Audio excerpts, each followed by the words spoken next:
Hello, ladies and gentlemen. This is Jack Stanley, and I wanted to talk about presidents that were exhumed, that were dug up, one might say. It's an amazing thing, but we don't hear about it very often. And the first president, of course, that we ever had in the United States under our present Constitution was George Washington. Now, he died in 1799. His wife, Martha, died in 1802. And both of their bodies were put into the old family mausoleum, tomb. An interesting thing happened in the early 1830s. There was a robbery in the tomb. There was actually an attempt to steal the body of Washington. And a lot of coffins were torn into before someone came there and stopped the whole thing.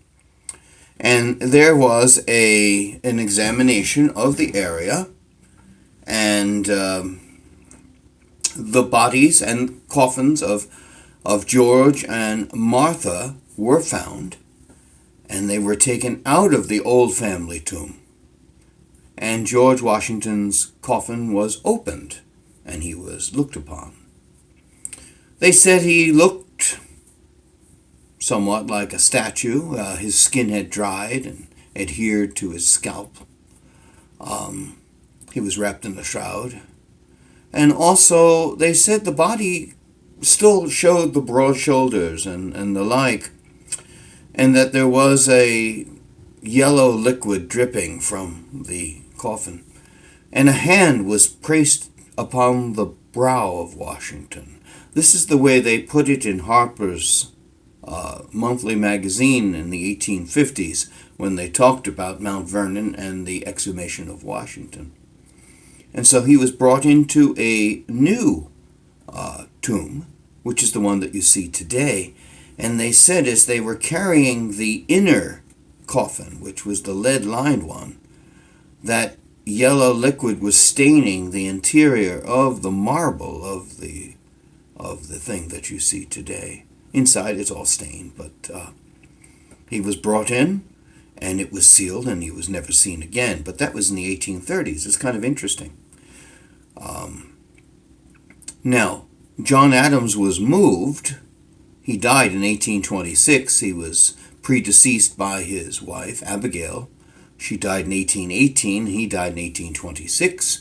In 1828, his son, John Quincy Adams, went to the new church that was being built across from the churchyard in Quincy, Massachusetts. And this suggested that a tomb should be built in the basement, a mausoleum of sorts, for John and Abigail. And in 1828, their bodies were removed from the Adams family vault, which was built into an encampment of a lot of dirt and whatever in the churchyard, and you can go into it. And they took the two coffins out and brought them over, and of course they've been there ever since 1828. The next president that was moved around was James Madison. Now, James Madison died in 1836. He was the last of the founders. And when he died, he was buried in a not-too-deep grave, and there was no marker. However, it was decided in the 1850s to put a marker there. And they felt that the ground was not strong enough to support the marker, so he was exhumed. And when exhumed, he was looked upon, and he was recognizable, although they did mention that his body started to deteriorate rather rapidly once the air hit it. So he was reburied in deeper ground, and the large shaft that's above him today as a memorial exists. His wife, Dolly Madison, of course, originally was buried in Washington, D.C. Now, she was entombed. She was entombed in one of those cast iron caskets, which were shaped almost like the caskets that were used in ancient Egypt. Almost looked like a diving suit, actually. And it had like a round viewing glass that you could open, and then you could look upon the deceased. And, of course, eventually she was buried with her husband. The next president, also, James Monroe, died in New York City in 1831. And the interesting thing is that he was entombed in New York City until the late 1850s. And in the late 1850s, his body was taken out, discovered which one it was, and then he was laid out in City Hall for a day or two before he was taken down south to Hollywood Cemetery in, I believe, Virginia. The interesting thing is about James Monroe is that he was laid out for a while. That was probably quite a musty smell, I would imagine, but eventually he made his way down south. The next president, of course, is John Quincy Adams, and John Quincy Adams died in Washington, D.C. in 1848, and he was buried in a very elaborate coffin, and then held in Washington until they could bring him up to Quincy. And then he was put into the family vault where John and Abigail had been. And then in 1852, his wife, Louisa Adams, died. And, of course, when she was brought up from Washington, D.C., they brought her right to the church. And then John Quincy Adams' son did what John Quincy Adams had done for his father. They said, let's make a mausoleum in the basement and bring the president and his wife next to his parents, who were the president and his wife. And that was done. Now, there was a few problems with that, of course. They brought John Quincy's elaborate coffin from across the street and brought it into the church. His grandson had been wondering how the old man had been faring, and so on this elaborate casket was a sliding door that you could open, and there would be glass, and then you would see the deceased. And so he was curious to see how the old boy had fared. And so he slid it down and looked, and there he was, looking very much like he had been. And he said then the glass started to fog up, and he lost sight of his grandfather. Well, they brought him down next to his parents, and it turns out that elaborate casket, the coffin, wouldn't fit in the sarcophagus that had been developed for it. So they had to chop apart the sarcophagus on the inside to be able to slip that massive casket into it. So if you ever go there, you know there was quite a battle getting him in. Now, the next few presidents, and Jackson, Van Buren, William Henry Harrison, who eventually was moved. He stayed in Washington for a short while and then was brought up to his burial. James K. Polk was also moved a little bit. Zachary Taylor, I'll get right back to. And then we have Lincoln, which I'll get right back to. And then we have Ulysses S. Grant, who died in 1885. And, of course, he died of cancer. The embalming was terrible because there had been so many problems with his circulation. And his face turned black, and there was all kinds of issues. And, well, he wasn't displayed, let's just put it that way. And eventually he was placed in the temporary tomb in 1885. And then in 1897, his current tomb was made available for him, and he was moved over. That was dedicated by William McKinley, who incidentally would be brought to his own tomb in 1907, 6 years after his assassination. After Grant, there was Garfield, and Garfield was assassinated in 1881. The interesting thing, if you ever go to the Garfield Mausoleum, President Garfield is in a casket that is surrounded by a liner, and his wife is next to him, and they're both laying in state, as they had since they had arrived there in the latter 1880s. It's just the way they're set up there.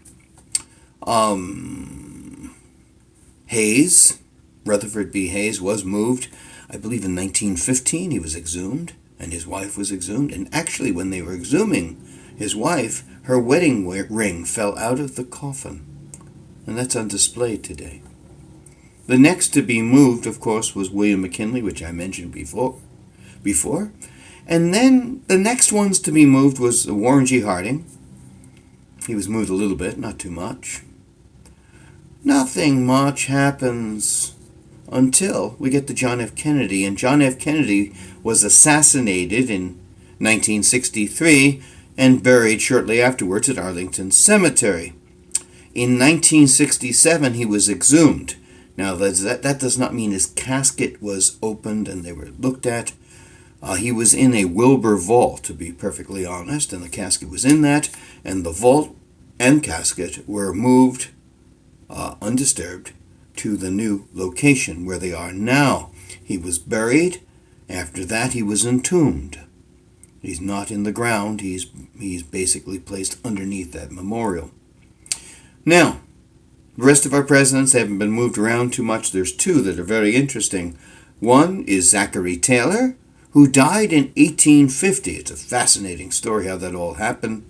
I've talked about this in the history of the American presidency.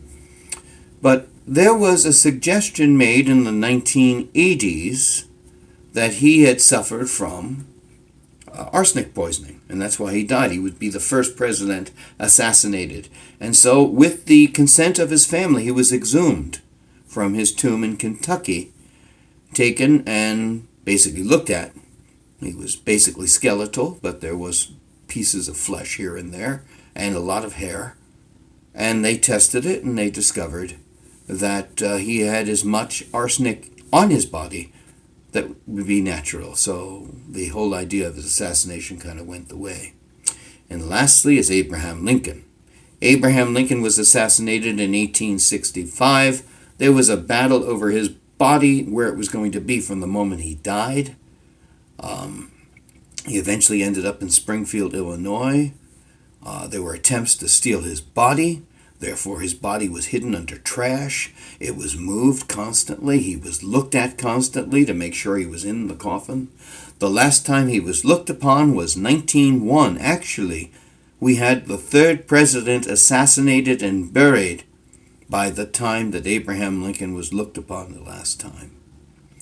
And that was in September, late September of 1901.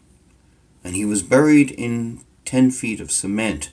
I made a recording on this channel pertaining to the burial of the Pullman, of Mr. Pullman, and that's what influenced the setup for Lincoln's funeral. So if you wish to see that, you can. I also made a quick visit to Abraham Lincoln's tomb. I also made a visit to John Quincy and John Adams' tomb. You can look that up here on this channel. But the thing with Lincoln was he was moved and moved and moved, and finally in 1901 they looked at him at the last time, put him in cement, and he has been at peace since then. 36 years he was moved around. So some of these places I have been to, so if you're interested you might want to look at those. But I thought it would be fun just to talk about this because it's something we don't talk about much at all. And so our presidents, many of them have been dug up and looked upon. Some have been moved. But I can tell you right now that all of our dead presidents are in place, and there appears to be no reason or no need, except for one. There may come the time that they may wish to exhume John F. Kennedy, to look at the body and see what's left of it. There won't be much, but to get some idea of what might have happened on Dealey Plaza in 1963. Who knows? That might happen, but not for the foreseeable future. Thank you.